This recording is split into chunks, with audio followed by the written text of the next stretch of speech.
mis seal purgi sees on? Tahiini või? Jah. Kus seda saab panna? Sinna leiva peale.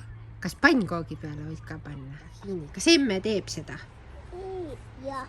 Emme oskab teha, eks ju? Emme nii tubli. Kas emme teeb kohvikut ka?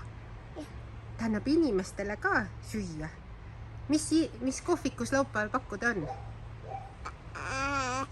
Saia. Menüü on meil siis lühikene, aga lööv.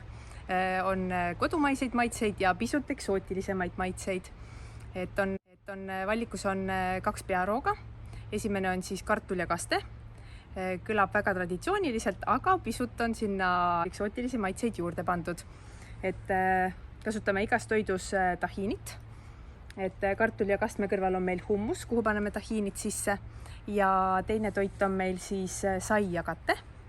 Ja seal siis ise valmistame mõnusa pehme focaccia. Ja sinna kõrvale teeme sellest baklažaanist teeme baba ganoushi. Ja sinna sisse paneme ka pisut tahiinit. Rääkige tahiinist korraks. Minu jaoks on see võõras.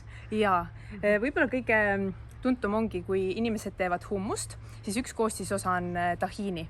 Tahiini on siis seesamiseemne pasta, see on pärit Lähis-Idast, seal on see hästi populaarne, aga vaikselt hakkab see siia meie toidulauale ka tulema.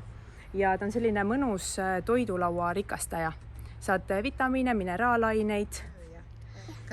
Kas lastele on ka veel midagi erilist laupäeval või pigem see ongi seesama kartul tahiiniga? Jaa, täpselt, kartul ja kaste, salat ja kate või sai ja kate ja tegelikult ma usun, et lapsed saavad ka kõhu täis, et meil on magustoidud ka, meil on banaanileiba, sinna panen ka pisut tahiinit sisse, meil on brownit, sinna läheb ka tahiinit sisse ja samuti on ka sellised pisikesed energiapallid tahiinist. Kuidas on istumine planeeritud laupäeval selles istumine hoovis? On, kuna meil see vaade on siin väga ilus, siis on mõnus pidada siin pikniku. Paneme valmis piknikutekid ja siis igaüks saab valida endale mõnusa koha muru peal ja samuti on ka mõned istumiskohad.